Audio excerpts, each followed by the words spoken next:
Auzubillahiminash-shaytanir-rajim. Bismillahir-rahmanir-rahim. Amna Noor is here, students. I hope so you all are fine. Today the topic that I am going to discuss is nutrition. Students, हमारा जो chapter number 8 है, आज हम लोग वो start कर रहे हैं बायोलॉजी का. ठीक है, वो टॉपिक जो उस चैप्टर का है वो है न्यूट्रिशन, और आज हम लोग न्यूट्रिशन का इंट्रोडक्शन पढ़ेंगे. बेसिकली न्यूट्रिशन क्या है, व्हाट इज़ न्यूट्रिशन? बच्चों, न्यूट्रिशन एक ऐसा प्रोसेस है जिसमें हम लोग फूड ऑब्टेन करते हैं, फिर उस फूड को प्रिपेयर करते हैं. ठीक है, देन वो जो फूड हमने प्रिपेयर किया है उसे खाते हैं और अपनी बॉडी में एब्जॉर्ब करते हैं. अब बच्चों, जैसे ही हमने वो खाना एब्जॉर्ब किया है, उसके बाद उस खाने के अंदर जो न्यूट्रिएंट्स है, जो मिनरल्स हैं, जो एलिमेंट्स है, वो कन्वर्ट होना शुरू हो जाएंगे बॉडी सब्सटेंस में. मींस ऐसे सब्सटेंसेस में जो कि ज़रूरी हैं हमारी ग्रोथ और एनर्जी के लिए. ठीक है, अब इस पूरे के पूरे प्रोसेस को हम लोग क्या कहते हैं? न्यूट्रिशन. ठीक है, न्यूट्रिशन क्या हुआ? एक ऐसा प्रोसेस जिसमें हम लोग फूड ऑब्टेन करेंगे, प्रिपेयर करेंगे, अब्जॉर्ब करेंगे.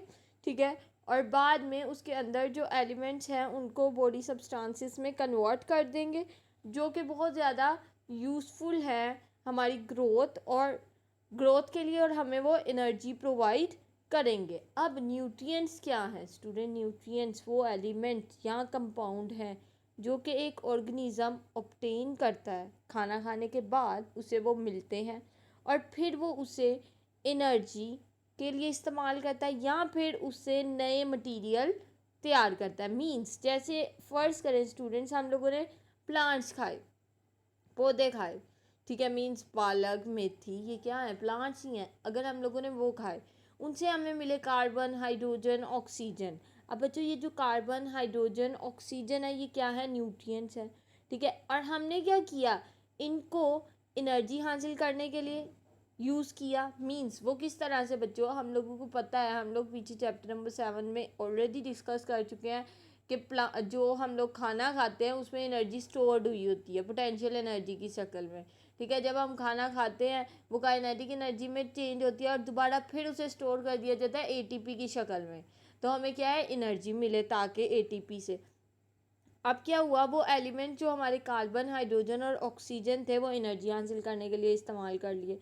दूसरा क्या किया हमने? कार्बन, हाइड्रोजन और ऑक्सीजन को यूटिलाइज़ करते हुए कार्बोहाइड्रेट्स, प्रोटीन्स और लिपिड्स बना दिए. ठीक है, तो क्या नए मटेरियल बन गए. अब बच्चों, बेसिकली न्यूट्रिशन जो है ना वो दो तरह से की जाती है. कह रहे हैं हम लोगों ने ना ऑटोट्रोफिक मोड ऑफ न्यूट्रिशन भी पढ़ा हुआ है, हेटरोट्रोफिक भी पढ़ा हुआ है. ऑटोट्रोफिक बच्चों क्या होता है? बच्चों, ऑटोट्रोफिक एक ऐसा प्रोसेस होता है जिसमें ऑर्गेनिज्म वाटर, कार्बन डाइऑक्साइड और मिनरल्स अपने माहौल से हासिल करता है.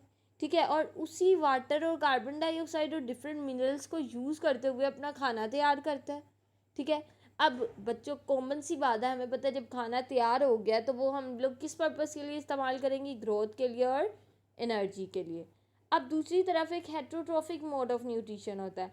हेटरोट्रोफिक मोड वो होता है बच्चों जिसमें हम लोग खुद अपना खाना प्रिपेयर नहीं करते, हम दूसरे ऑर्गेनिज्म से अपना खाना हासिल करते हैं. बच्चों, हमें ऑलरेडी पता है प्लांट अपना खाना खुद प्रिपेयर करते हैं.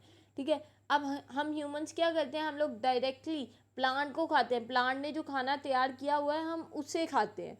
ठीक है, तो हेटरोट्रोफिक ऑर्गेनिज्म क्या है? वो ऑर्गेनिज्म जो अपना खाना दूसरे ऑर्गेनिज्म से लेते हैं, और फिर जब उन्होंने दूसरे ऑर्गेनिज्म से वो खाना ले लिया तो उसे क्या है? अपनी ग्रोथ और एनर्जी के लिए इस्तेमाल करते हैं.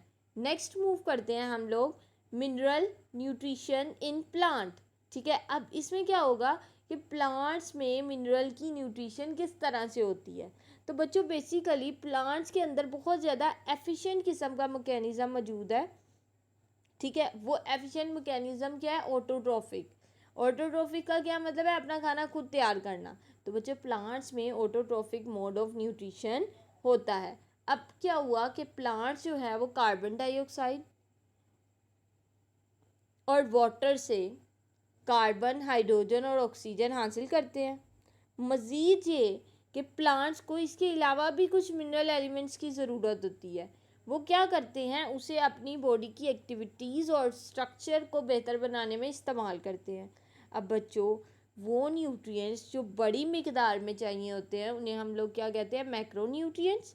जैसे carbon, hydrogen, oxygen, nitrogen, magnesium, potassium, ये सारे के सारे लार्ज अमाउंट में रिक्वायर्ड होते हैं। ठीक है, इसलिए इन्हें क्या कहा जाता है, ये क्या है, मैक्रो न्यूट्रिएंट है। मैक्रो मीन ज़्यादा। इसी तरह वो न्यूट्रिएंट्स जो कम मिकदार में चाहिए होते हैं उन्हें हम लोग क्या कहते हैं, ये क्या है, माइक्रो न्यूट्रिएंट्स। इनमें क्या है, आयरन, मोलिब्डेनम, बोरोन, क्लोरीन और जिंक वगैरह। इसके बाद if any of these nutrient is not available to plant, अगर बच्चों प्लांट को इनमें से कोई भी न्यूट्रिएंट नहीं मिलता तो क्या होगा, प्लांट एबनॉर्मेलिटी शो करेगा, मींस प्रॉपर तरीके से वो ग्रो नहीं कर सकेगा। एंड देन क्या होगा, जब प्रॉपर ग्रोथ नहीं मिली तो हमें प्रॉपर तौर पर न्यूट्रिएंट्स भी नहीं मिल सकेंगे।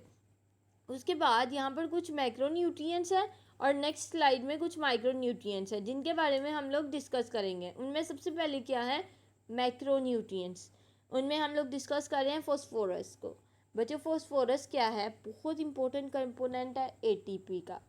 ठीक है, एडिनोसिन ट्राईफॉस्फेट, मींस कि इसके अंदर 3 फॉस्फेट होते हैं। तो कॉमन सी बात है, एटीपी के लिए फॉस्फोरस बहुत ज़्यादा ज़रूरी है और ये क्या है, इसका बेसिक कंपोनेंट है। और एटीपी क्या है बच्चों, एनर्जी देता है। उसके बाद न्यूक्लिक एसिड में एटीपी की ज़रूरत होती है, कोएंजाइम्स में। ठीक है, और इसके अलावा सीड की जर्मिनेशन में भी फॉस्फोरस का बहुत इंपॉर्टेंट रोल होता है। सीड जर्मिनेशन क्या है बच्चों, सीड का न्यू प्लांट बनाना, न्यू प्लांटलेट बनाना, इसे क्या कहते हैं, सीड जर्मिनेशन।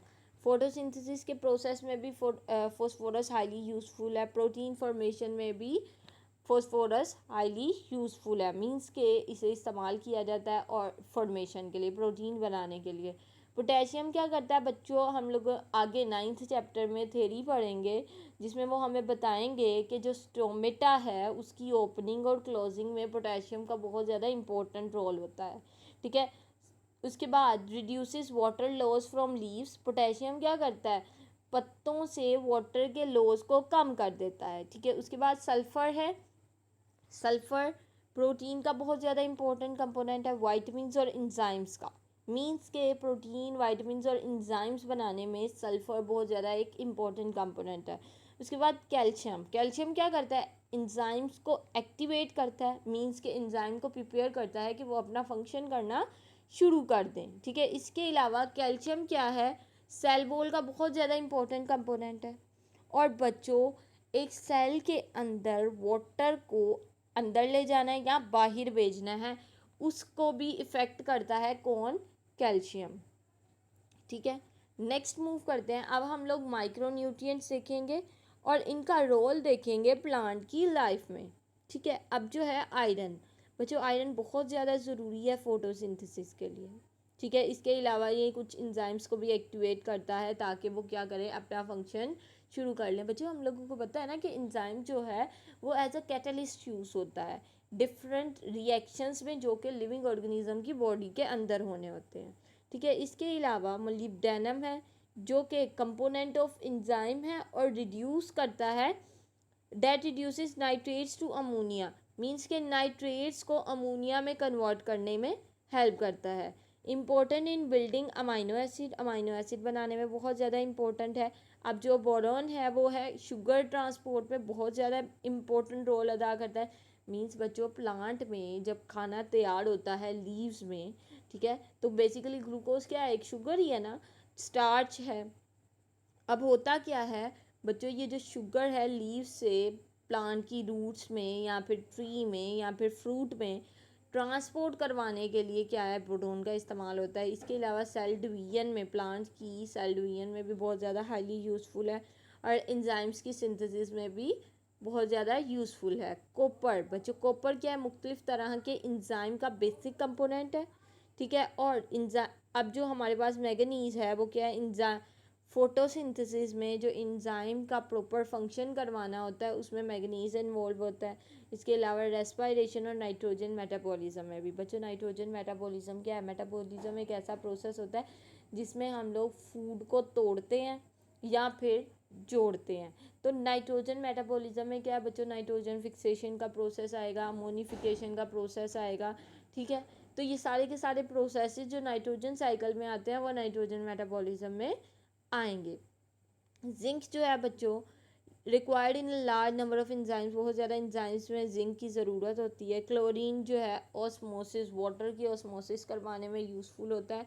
निकल जो होता है नाइट्रोजन की मेटाबॉलिज्म में हाईली यूज़फुल होता है। सो स्टूडेंट्स, ये था हमारा आज का टॉपिक। हम लोगों ने आज न्यूट्रिशन के बारे में पढ़ा, न्यूट्रिएंट्स के बारे में पढ़ा, ऑटोट्रोफिक ऑर्गेनिज़म और हेटरोट्रोफिक ऑर्गेनिज्म में के बारे में पढ़ा। ऑटोट्रोफिक ऑर्गेनिज्म कौन थे? वो ऑर्गेनिज्म जो अपना खाना खुद प्रिपेयर कर रहे थे, ठीक है। और हेटरोट्रोफिक ऑर्गेनिज्म वो थे जो कि अपना खाना खुद प्रिपेयर नहीं कर सकते थे और वो दूसरे ऑर्गेनिज्म पर डिपेंडेंट थे अपने खाने के लिए, ठीक है। इसके बाद हम लोगों ने डिफरेंट तरह के माइक्रो और मैक्रो न्यूट्रिएंट्स देखे। मैक्रो न्यूट्रिएंट्स वो थे जो कि लार्ज अमाउंट में रिक्वायर्ड थे और माइक्रो न्यूट्रिएंट्स वो थे जो कि कम मिकदार में प्लांट को चाहिए होते हैं। और बेसिकली इन सब का जो मोस्टली फंक्शन था वो एंजाइम की एक्टिविटी में था, एंजाइम्स की फॉर्मेशन में था, फोटोसिंथेसिस, रेस्पिरेशन में था।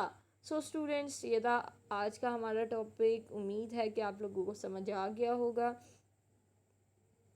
If there is any problem, you can ask in the comment section, and please subscribe my channel for more videos. Thank you so much. Allah Hafiz.